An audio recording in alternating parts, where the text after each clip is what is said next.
Assalamualaikum warahmatullahi wabarakatuh. Kami dari kelompok 5 akan menjelaskan tentang kemunduran pendidikan Islam abad pertengahan. Yang pertama, penyebab kemunduran dunia Islam. Menurut Syekh Said Nursi Badiu'zzaman menyebut kemunduran umat Islam dalam kehidupan disebabkan oleh setidaknya beberapa faktor, yaitu: 1.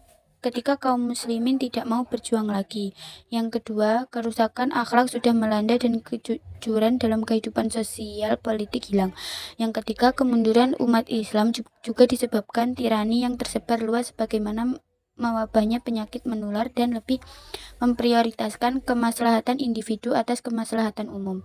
Beberapa sebab terpenting kemunduran umat Islam antara lain: 1. Kebodohan yang menjadikan mereka itu tidak dapat membedakan antara tua dan cuka.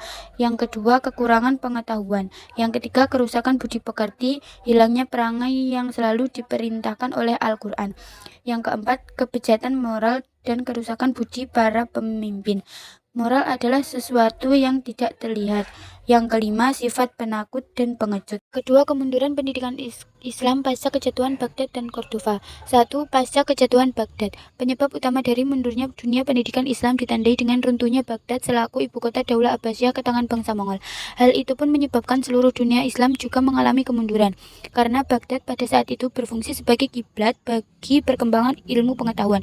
Ada dua faktor yang menyebabkan jatuhnya Baghdad, diantaranya: A. Faktor internal. Adanya persaingan tidak sehat antara beberapa bangsa yang terhimpun dalam Daulah Abbasiyah, terutama Arab, Persia, dan Turki. Adanya konflik aliran pemikiran dalam Islam yang sering menyebabkan timbulnya konflik berdarah.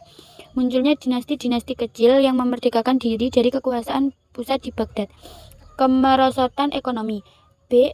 Faktor eksternal. Perang salib yang terjadi dalam beberapa gelombang.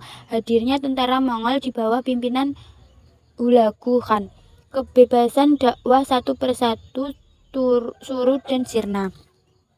2. Kejatuhan Cordova. Kemunduran terjadi akibat dari runtuhnya Spanyol yang disebabkan oleh beberapa hal, antara lain: A. Tidak jelasnya sistem peralihan kekuasaan yang menyebabkan munculnya perebutan kekuasaan di antara ahli waris, konflik dalam keluarga. B. Lembaga figur dan karismatik yang dimiliki khalifahnya sebagai simbol saja, sedangkan yang menjalankan pemerintahan berada di tangan Nazir. Perselisihan di kalangan umat Islam sendiri yang disebabkan perbedaan kepentingan, perbedaan suku, dan kelompok yang kemudian dimanfaatkan oleh pihak Kristen. D. Konflik Islam dengan Kristen atas kebijakan penguasa Muslim tidak melakukan Islamisasi secara sempurna, hanya melalui pembayaran upeti. Ketiga, pendidikan Islam pada masa kemunduran. Pemikiran Islam menurun setelah abad 13 Masehi dan terus melemah sampai abad ke-18 Masehi. Hal ini dapat dilihat pada kualitas ilmiah yang dimiliki oleh para ahli, begitu pula dari sudut kuantitas ilmiah yang dimiliki terasa kurang kuat. Pada saat itu, pendidikan akliyah tidak lagi menjadi perhatian. Di abad pertengahan, pendidikan umat Islam mulai menurun dan terus menurun, dan di sisi lain, pendidikan sufistik lebih berkembang dengan pesat. Ini seiring dengan kondisi umat Islam yang telah hancur secara politik. Ajaran Islam yang berkembang cenderung fatalis sehingga lebih cenderung membuat umat Islam menjadi frustasi. Pendidikan intelektual di abad pertengahan ini telah diambil alih pengembangannya oleh dunia barat, sehingga di timur hanya tinggal pola pemikiran sufistik, padahal di masa jaya umat Islam, kedua pola ini saling dan selalu berpadu dan saling melengkapi, sehingga masa selanjutnya pendidikan yang dikembangkan umat Islam tidak lagi menghasilkan perkembangan budaya Islam yang bersifat material. Pada aspek inilah dikatakan pendidikan dan kebudayaan Islam menurun. Yang keempat, dampak kemunduran pendidikan Islam. 1. Dampak yang terjadi baik terhadap umat Islam itu sendiri dan terutama pada pendidikan, yang mana dengan semakin ditinggalkannya pendidikan intelektual, maka semakin statis perkembangan kebudayaan Islam. 2. Dalam bidang fikih, yang terjadi adalah perkembangannya taklid buta di kalangan umat.